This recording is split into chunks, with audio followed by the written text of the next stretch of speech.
January 10th, 1954. A clear blue morning over the Mediterranean Sea. BOAC. Flight 781 lifts off from Rome, climbing toward London. She's a de Havilland Comet, the fastest, highest flying passenger aircraft on Earth. 35 people on board, most relaxed. Some already asleep. A few sipping coffee 18,000 feet above where a piston airliner would still be fighting through turbulence. At the controls, Captain Alan Gibson keys his radio, checking in with another aircraft climbing out below him. An old-school BOAC piston plane called the Argonaut. George Yoke Peter from George Alpha Lima. Yoke Peter. The Argonaut's crew hears him start a routine handoff message. Then, nothing. Static. The line goes dead mid-word. Down on the water, fishermen off the island of Elba hear a crack in the sky like distant thunder. They look up. Burning debris rains down into the sea. Seats, luggage, sheets of silver metal spinning end over end into the waves. 35 people. Gone. Just like that. No storm that day, no fire in the engines before the breakup, no bomb. Every witness on the ground agrees. The airplane simply comes apart in midair, in broad daylight, in calm weather, for no visible reason. The pride of British aviation, a machine built to open up a new age of air travel, is now a debris field on the seafloor. Investigators spend the next months searching for a saboteur, a mechanical failure, a lightning strike. They're looking in all the wrong places, because the world's most advanced flying machine isn't brought down by some grand catastrophe. It's brought down by something invisible, a flaw smaller than a grain of rice, quietly waiting inside the metal skin itself. 1952. The de Havilland Comet enters commercial service and rewrites what air travel means. Jet turbines push it to 40,000 feet at 480 miles an hour, nearly twice as high, twice as fast as anything else in the sky. Passengers sip champagne above the weather, in near silence. Look at what that altitude costs. Above 36,000 feet, you're above 70% of Earth's atmosphere. The air out there is so thin, a person loses consciousness in under a minute. So de Havilland seals the cabin and pumps compressed air straight from the engines. Look at the math. 8.25 pounds of outward pressure pushing against every single square inch of aluminum skin. You're flying in a thin metal tube constantly trying to burst outward into a vacuum. Picture a sealed soda can, pumped full of extra air over and over, thousands of times, while the outside sits in a near vacuum. That's the Comet at cruising altitude. Climb. It inflates. Descend. It deflates. Every flight, one full cycle of expansion and contraction. Nobody thinks twice about it in 1952. It's just physics. Nobody knows yet that this cycle, climb, cruise, descend, land, repeat, is quietly counting down towards something catastrophic. May 2nd, 1953. Almost exactly 1 year into commercial service. A BOAC Comet climbs out of Calcutta and flies straight into a violent thunderstorm. 6 minutes after takeoff, witnesses on the ground watch the aircraft come apart in the sky and fall in flames. All 43 people on board are killed. Investigators rule it a storm. Either the gusts overloaded the airframe, or the pilot fought the controls hard enough to overstress it himself. There's no way to know for certain. And no reason yet to suspect the aircraft itself. Severe weather brings down aircraft all the time. Case closed. The Comet flies on with its reputation intact. Nobody at the inquiry considers a third possibility, that a year of climbing to record altitudes, pressurizing and depressurizing on every flight has already been quietly weakening this airframe. And that the storm simply gives a wounded aircraft the final push it needs to fail. In the aftermath of Flight 781, BOAC engineers tear into everything they can think of. Engines, fuel lines, control cables, hydraulics. Nothing. No mechanical fault. Under pressure to get Britain's flagship jetliner back in the air, BOAC clears the fleet. Comets return to service in March 1954. 16 days later, It happens again. South African Airways, Flight 201, a comet leased from BOAC, disintegrates at 35,000 feet near Naples on April 8, 1954. 21 dead. Same altitude, same silence, same nothing on the ground to explain it. This time there's no ambiguity. Winston Churchill grounds every comet permanently and puts solving this mystery on par with a military priority. Leading the investigation, Sir Arnold Hall, Royal Aircraft Establishment, Farnborough. His first problem: most of his evidence is sitting 500 feet underwater.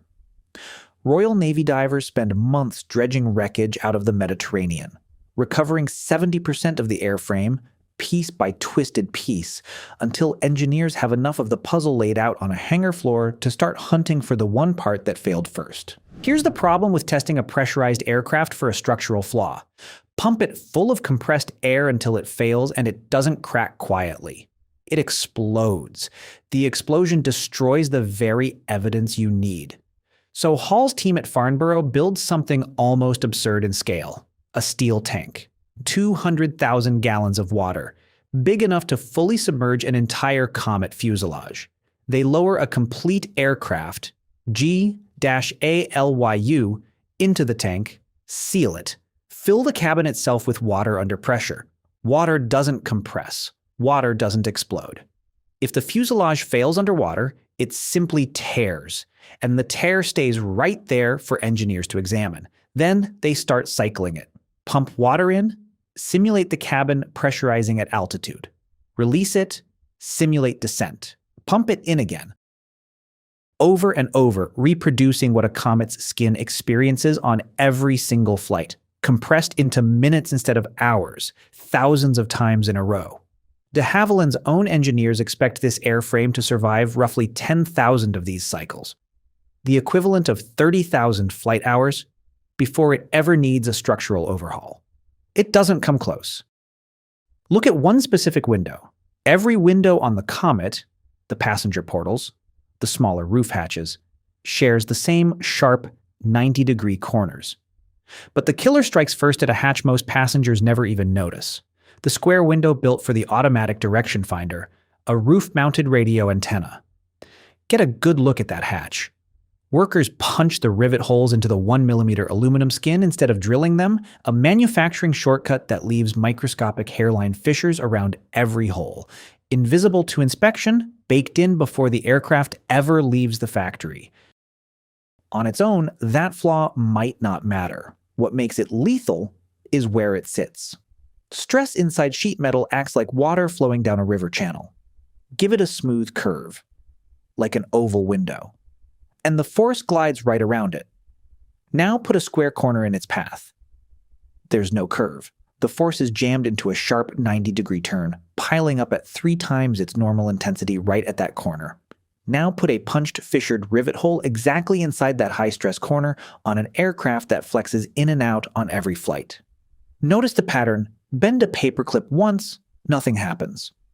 Bend it 1,000 times, the metal degrades from the inside until one final, ordinary flex snaps it clean.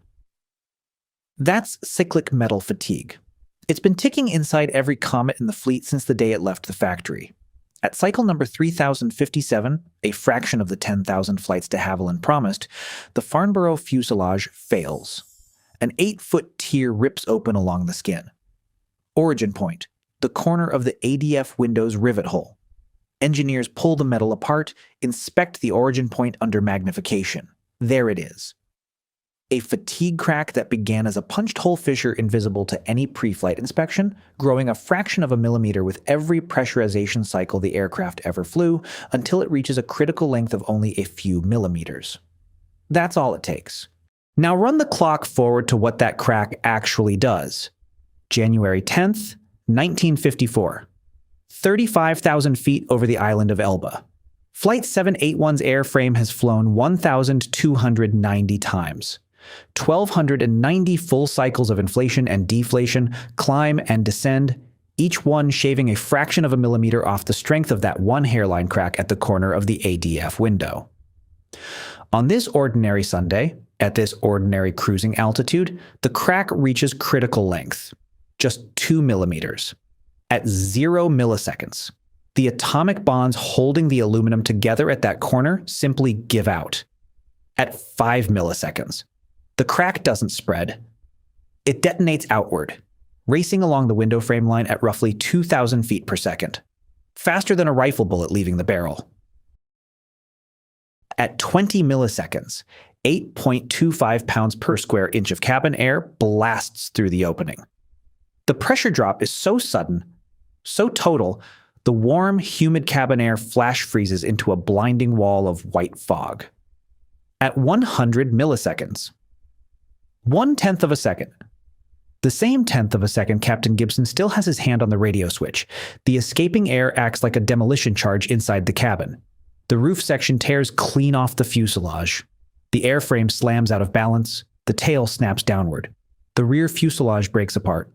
Loose fragments of torn aluminum skin get sucked straight into the engine intakes, destroying all 4 engines within the same second. No struggle, no emergency dive, no mayday call, no time for a single word past unrecorded message. One moment, 35 people, cruising in champagne service comfort above the clouds. 1/10 of a second later, there is no airplane left to be in. South African Airways, Flight 201 dies the exact same way, 16 days after engineers clear the fleet without ever finding it, because the flaw isn't in a part that fails, obviously. It's baked into the shape of a window. The fix, once Farnborough finds it, is almost embarrassingly simple. Round every window. Add tear straps beneath the skin to catch a crack before it spreads. Drill the rivet holes instead of punching them. Standard practice, industry-wide. Ever since. It comes too late for the Comet. The fleet sits grounded for 4 years while de Havilland rebuilds it from the skin inward. 4 years of runway handed straight to Boeing, which designs the 707 around the Comet's failure from day one and leads commercial aviation for the next 50 years. But the disaster also creates fracture mechanics as a formal engineering discipline, makes ultrasonic crack testing standard practice, makes full-scale fatigue testing mandatory for every aircraft built since. So next time you glance out an oval window, look closer. That shape isn't a styling choice. It's a lesson written in aluminum, paid for in the wreckage of 3 aircraft and 99 lives, proof that stress doesn't disappear in a sharp corner. It just waits.